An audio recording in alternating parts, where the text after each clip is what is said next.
It is a done deal, a six-player trade between the New York Knicks and Dallas Mavericks that lands Tyson Chandler back in Big D. I'm Jim Basquill with the latest ESPN headlines. The Knicks also sending Raymond Felton to Dallas, and they get a pair of starters from Dallas a year ago, and point guard Jose Calderon and Samuel Dalembert among the four players heading to the Big Apple. We are joined on the phone by Ian Begley, who covers the New York Knicks for ESPNNewYork.com. And Ian, what was the motivation from New York's perspective?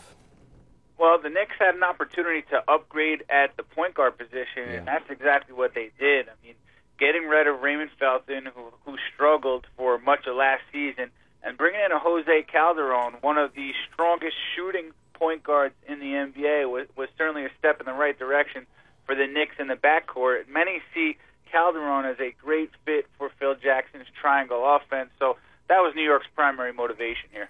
And they also land Shane Larkin, as well as get a pair of second-round picks in the coming NBA draft. I'm curious, the elephant in the room here, Ian, is the Carmelo Anthony free agency and how this trade impacts Melo from both franchises' point of view. Let's start with the Knicks. How do you suppose this deal helps or hinders the Knicks' chances of bringing Melo back in the fold?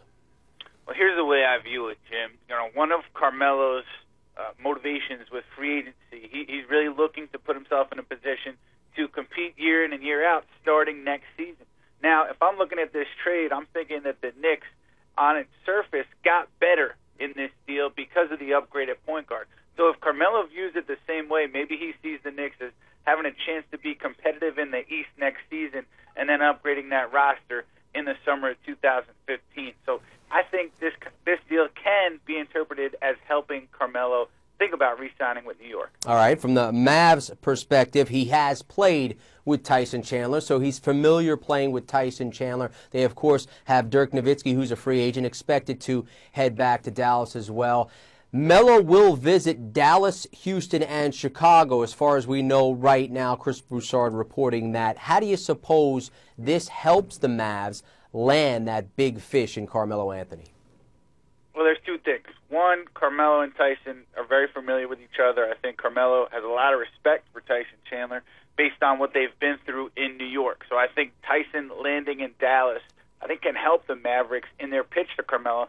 The other thing is Dallas is going to have a ton of cap space, so they're going to have the money to offer Carmelo a max contract. Is New York going to offer Carmelo that same max deal where they could offer him $30 million more? We're not sure if Phil's committed to giving Carmelo max money. Dallas will have the means to do so. So I think this also helps Dallas in the recruitment of Carmelo. Yeah, Phil Jackson hasn't exactly been begging Carmelo to come back, that's for sure. Ian Begley covers the New York Knicks for ESPNNewYork.com. Ian, we appreciate the insight. Anytime, Jim. Thanks. Again, the Knicks, in addition to the players, land the 34th and 51st picks in Thursday's NBA draft. You can read more about this story right here on ESPN.com. With the latest ESPN headlines, I'm Jim Basquill.